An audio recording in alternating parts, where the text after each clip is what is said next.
नमस्कार बंधुरा एमएस कुकिंगे सबाइके स्वागत जानिए आज के रेसिपि शुरू करছি। आज के आमी बानाबो ओल दिए चिंगड़ी रेसिपि। तो ओल दिए चिंगड़ी रेसिपिटा दुर्दान्त हয়েছিল আর আমি কেমন ভাবে বানাবো তা আপনারা দেখে নিন। বিভিন্ন রকমের রান্না আমরা খেয়ে দেখেছি, কিন্তু ওল চিংড়ির রান্নাটা একটা অসাধারণ রান্না, খেতেও কিন্তু দুর্দান্ত লাগে।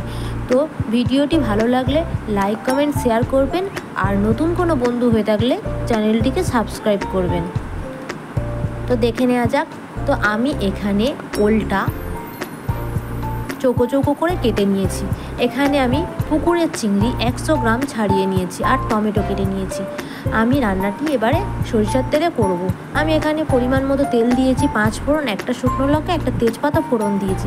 ফোড়ন দেওয়ার পরে মনে পড়ে গেছে চিংড়ি ভাজা হয়নি, তো আমি চিংড়িটা সেরকম তার মধ্যেই ভেজে নিলাম আর একটু হলুদ দিয়ে চিংড়িটা ভেজে নিলাম। তো চিংড়িটা বেশি ভাজবো না, বেশি ভাজলে রাবারের মতো হয়ে যায়, চিংড়িটা হালকা ভেজে নেব।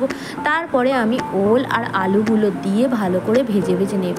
এখানে একটা ছোট বাটি নিয়ে নেব, তার মধ্যে আমি জিরে আর ধনে ভিজিয়ে রাখবো। ভিজিয়ে রাখলে মশলাটা খুব সুন্দর বাটা মশলার মতো হয়ে যায়। একেবারে বাটা মশলার মতো হয় না, কিছুটা হয়।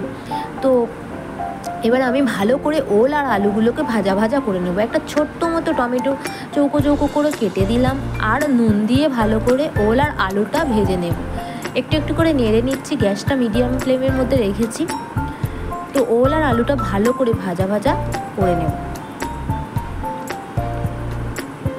একটু ভাজা হয়ে গেলে আমি এখানে দিয়ে দেবো আদা বাটা, হলুদ গুঁড়ো আর লঙ্কার গুঁড়ো, যে যেমন ঝাল খেতে পারবেন। আর তার মধ্যে কষাতে কষাতে দিয়ে দেবো চিংড়ি ভাজাগুলো, দিয়ে ভালো করে কষিয়ে কষিয়ে নেব।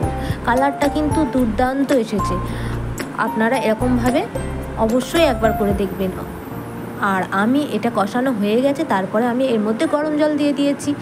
তো ওল আলুগুলো সিদ্ধ হয়ে গেছে। একটু নুন কম হয়ে গেছিলো, তাই নুন একটু দিয়ে দিলাম আর একটু চিনিও দিয়ে দিলাম। আপনারা চাইলে নাও দিতে পারেন চিনিটা। তো আমার ভিডিওটা কি কোথা থেকে দেখছেন অবশ্যই কমেন্ট করে জানাবেন, আর আপনাদের কমেন্টগুলো পড়তে আমার বেশি ভালো লাগে। তো ওল আলু চিংড়ির রেসিপিটি একদম রেডি হয়ে গেছে। তো আমি এবার কড়াই থেকে ঢেলে ফেলবো। তো দেখতেই পাচ্ছেন দুর্দান্ত কালার এসছে, আর খেতেও কিন্তু খুবই সুন্দর হয়েছিল।